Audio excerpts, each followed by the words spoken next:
Whatever you think of Plato's quest for permanent answers, nobody denies the power of the Republic's most famous story, the Allegory of the Cave.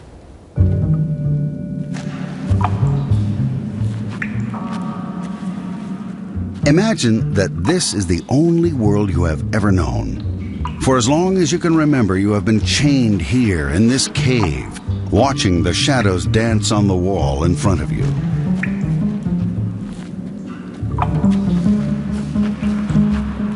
Unable to even turn around, you have no idea that they are merely reflections cast by the outside world.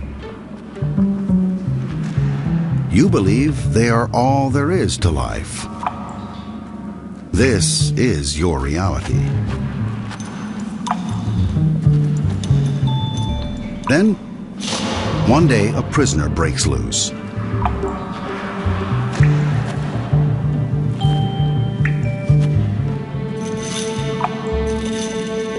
Drawn to the light, he is almost blinded by his first sight of the sun.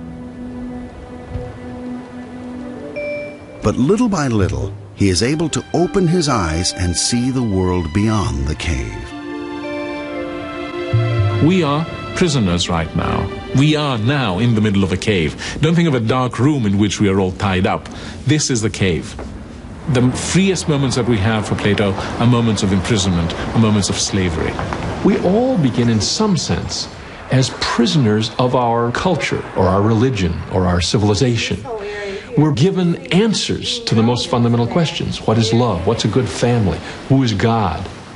Nowadays, the currently fashionable, conventional philosophy that's taught in our schools is something called pragmatism. The idea being that we just simply can't really transcend our own time and culture, that we have to just deal with the world that's given to us.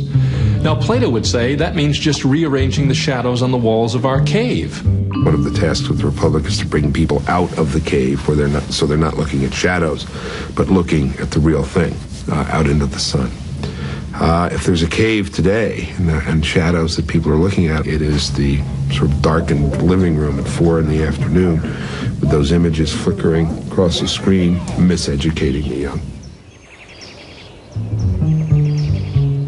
Are his fellow prisoners thrilled to learn that the real world is out there? Not exactly. Plato ends the story by saying that they would tear the enlightened one limb from limb if they could break their chains. He has challenged everything they believe in. Of course, once you have seen the light, it is hard to go back. As Socrates discovered, it is a lonely job being the bearer of new ideas.